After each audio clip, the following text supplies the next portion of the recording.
Per 9000's game room.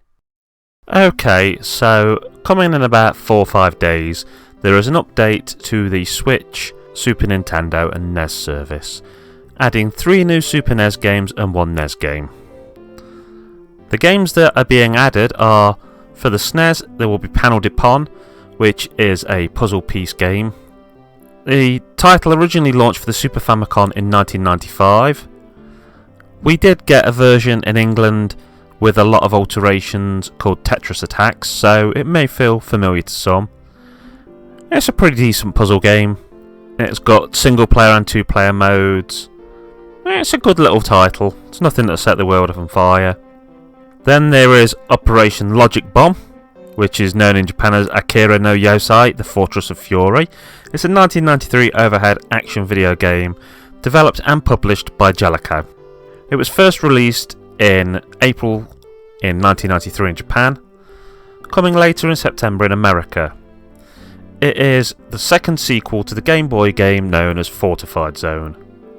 It's a nice little shooting game, and basically the idea, you've got to liberate a secret futuristic laboratory dealing with monsters that escape through a rip in space and time. There are robots, there's big boss fights. It's not an amazing game. It's well worth a look, especially seeing as it's being added to a service that a lot of us are already paying for. Then you've got Wild Guns, which is basically a gallery shooter style game. The Kid Gang and their army of robots have taken over and you have to blast your way through them, shooting with a crosshair on the screen. But unlike things like Operation Wolf and such, you do have a little character on screen and you can dive and roll and avoid gunfire. I would probably go so far as to say that this is the best game out of the 3 SNES games, and it's well worth a look. It's also not a particularly easy game to track down on cartridge, so this is much better if you're interested in it. And then we have Rygar, the NES offering. In Rygar you play a mythical hero, and it's an action-adventure game that blends some platforming with a few role-playing elements. It was created by Tecmo in 1986, originally released in the arcades in Japan as Warrior of Argos.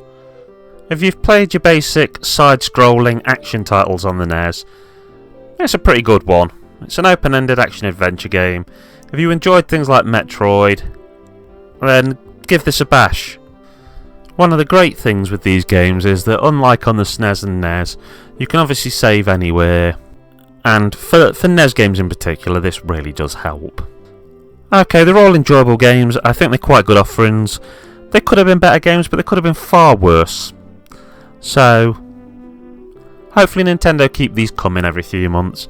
It's a nice little addition to the online service. Okay, this is K9000 signing off. Keep on gaming.